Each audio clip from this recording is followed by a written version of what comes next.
Shabbat Shalom. So one of the disadvantages of having a scholar in residence, of being away on a retreat, is that since the last time I had a chance to speak from this bima, a lot has happened. Sophie spoke this morning about when the Israelites are leaving Egypt, that God has them go the long way around. And they could have gone through the land of the Philistines, Derech Eretz Plishtim. That land that they are supposed to avoid and go around is a territory that you would also want to avoid today. It is going through the land called Gaza. Instead, the Israelites go and find themselves at the shore of the Red Sea, caught in a different way. And we actually see they are in this moment of terror. The sea is ahead of them. Pharaoh is behind. They are boxed in. They are, it would seem, without alternatives, or at least without good alternatives. And this morning I want to talk to you about the experience of being boxed in that way and looking for a path. So earlier this week, the President of the United States made a statement out of nowhere that it was time to relocate the residents of Gaza, build new homes for them somewhere else in the world, and said, don't worry, the United States will take it over, own it, we will dismantle the bombs, we will create economic development. This will be Gaza a Lago, or Mar a Gaza, whichever you prefer. Now, this was quite a bombshell. If you watch the video, Prime Minister Netanyahu, who is normally not at a loss for words, you could kind of see the gears turn of like, wait, what did I just hear? And many leaders around the world reacted with shock and disdain, some of whom are going to react with shock or disdain no matter what, because they're like that, but others of whom we actually want to have on our side. And so here's the thing, and I need to asterisk this, guys. Thank you. So I don't know anyone who feels neutral about the current U.S. administration. I could take it, I could leave it. And in the last few weeks, they have done some things that I find horrible and some things that I find hopeful. So to take one example of each, this is a terrifying time to have a transgender child. It is a hopeful time to have a child on a college campus. You can come find me at Kiddush. The lines start on my left and on my right to argue with me about what you think I said. But I want to focus on this issue. This proposal that has been laid with a huge flip on the table of relocating the residents of Gaza. So on the one hand, the claim seems clear. International law is very clear that kicking people out of their homes, forcibly relocating them is, and this is a very fancy legal term, a no-no. People will call it ethnic cleansing. And even in Israeli politics for the last few decades, there has been an assumption by the mainstream that whatever the solution was for what is going on in the land of Israel, whatever is going on with the Palestinians, that this is not it. That only the most radical voices would be in favor of what was called by some population transfer. So this is how people feel about population transfer.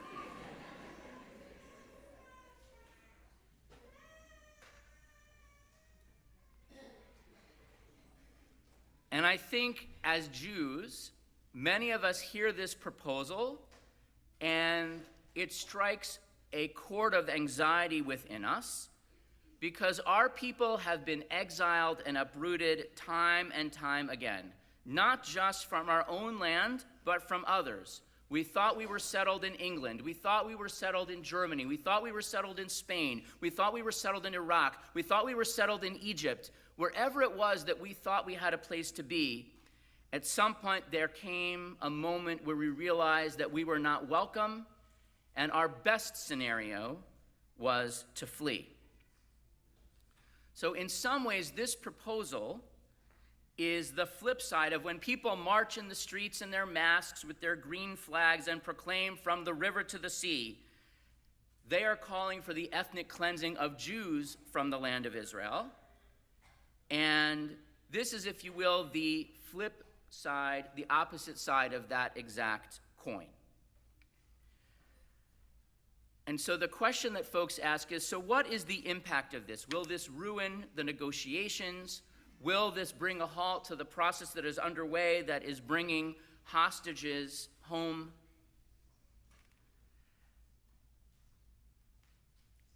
And yet,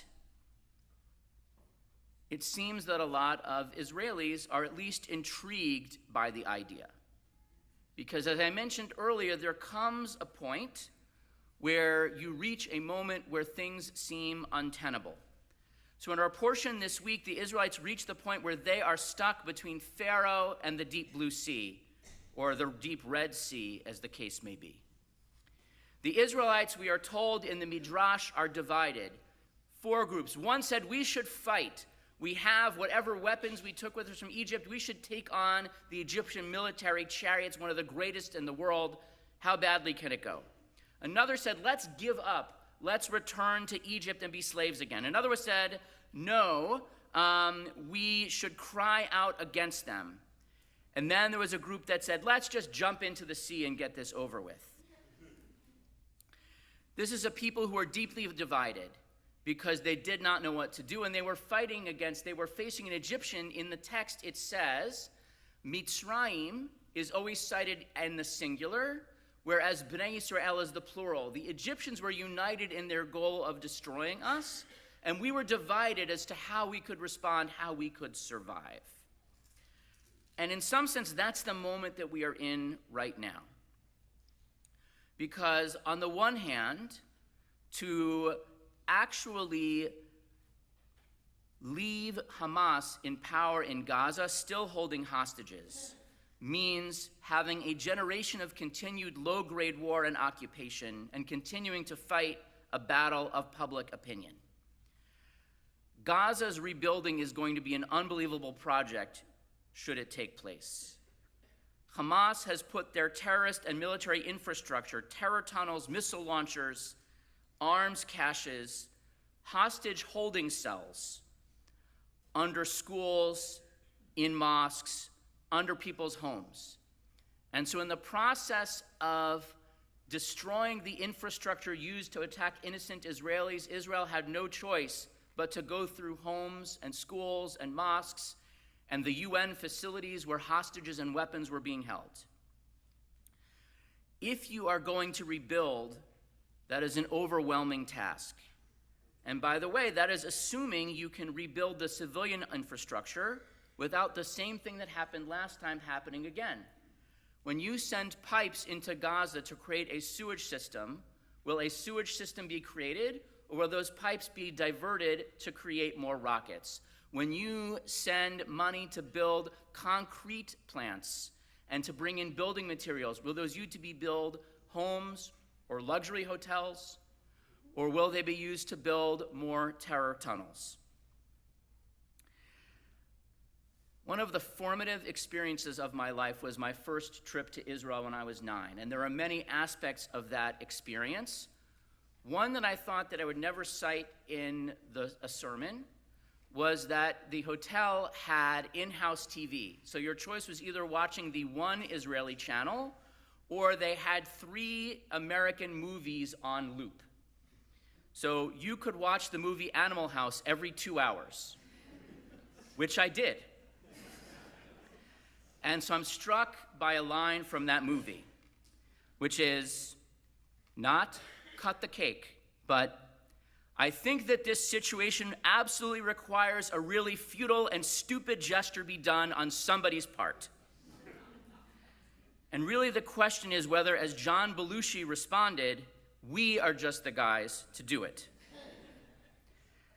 And so as I think more deeply about this proposal, which has so many troubling aspects, I want to point out some other ways to think about it that are important to hold as well. One is that there is a way of negotiating, which in Hebrew is called machnis et ha'ez, bring in the goat. So some of you may know the story. The man complains to his rabbi, "Rabbi, my house is so crowded and small. My kids are running around. My mother-in-law is here. What do I do?" And the rabbi says, so bring in a goat. Comes back next week. Now the goat's running around and eating the dinner. What do I do? So bring in the chickens. And now he's like, "This is even worse. My house is mayhem." So bring in the cow. And so now he's like, "I can't stand it. My house is so full." So the rabbi says, so take out the cow, take out the chicken, take out the goats. "Oh my God, my house is a paradise." Machnis et ha'ez is our bargaining strategy of putting something on the table that is so absurd that no one ever thinks is going to happen, but it resets the conversation, and things that people previously were not thinking about, suddenly they see in a different light. And that is certainly something that happens from time to time, where our current administration makes a proposal that, whether it intends to carry it through or not, does not come to pass. So my general theory is that when any politician makes a promise, that they will only carry it through if it is one that I do not like. And maybe that's the plan here, right? It's just simply, we're going to say something that's so out there that now the conversation is reset and we can talk over. I'd like to point out something else that I think is important to realize. That 3,000 years ago, when we were leaving Egypt, we did not even know or care where we were going. We just needed to not be slaves anymore. In 1933, in 1939, in 1942, Jews were begging for anywhere to go. We would have taken anything in a heartbeat, but we were turned away. And by the way, that is the experience of Palestinians in this moment, right? People talk about a blockade of Gaza. The fact is, Gaza had a border with Egypt. If any Arab nation wanted to solve this problem for decades, they would have. As an extreme case, for every hostage that Israel releases, for every innocent person seized on October 7th, they are releasing 30 or more people from their jails, including, by the way, people who were involved in planning the murders of my friends. And 70 of those folks who are released are now still stuck in a hotel in Cairo, where, by the way, I think Animal House is not playing on loop on the house TV,